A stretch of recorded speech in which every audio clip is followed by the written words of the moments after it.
सर्वसामान्यांच्या हक्काचा आवाज जागर जनस्थान। भुसावळ औष्णिक विद्युत केंद्रातील कामगार वसाहतीमध्ये अनेक ठिकाणी रस्त्यांवरती खड्डे पडलेले होते। रस्त्यावरील प्रवास करणेही वाहन चालकांना धोक्याचे झाले होते। मुसळधार पावसाने वसाहतीमध्ये रस्त्यांवरती मोठमोठे खड्डे पडले असल्याचे जागर जनस्थानमध्ये बातमी प्रसिद्ध होताच वसाहतीमधील खड्डे चक्क लाल मुरुम टाकून बुजवण्यात आले।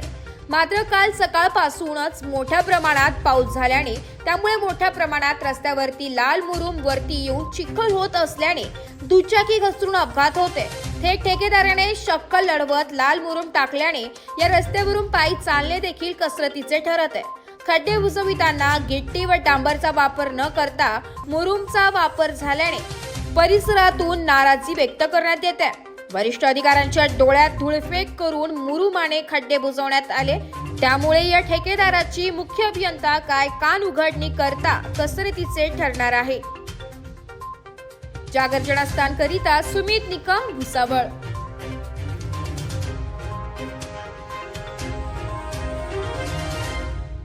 नाशिककरांसाठी जाहीर आवाहन। पावसाळ्यात अतिसार, गॅस्ट्रो, कॉलरा यांसारखे दूषित पाण्यामुळे होणारे आजार होऊ नयेत म्हणून उघड्यावरील अन्नपदार्थ व कापलेली फळे खाऊ नका। पिण्याचे पाणी गाळून 10 मिनिटे उकळून प्या। जेवणापूर्वी व बाळास भरवण्यापूर्वी हात स्वच्छ धुवा। ताक, शहाळ्याचे पाणी, डाळीचे पाणी भरपूर प्रमाणात प्या आणि ताज्या अन्नपदार्थांचे सेवन करा। रोगाची लागण झाल्यास त्वरित डॉक्टरांचा सल्ला घ्या। स्वच्छता पाळा, रोग टाळा। सार्वजनिक आरोग्य विभाग, मनपा नाशिक द्वारे जनहितार्थ प्रसारित।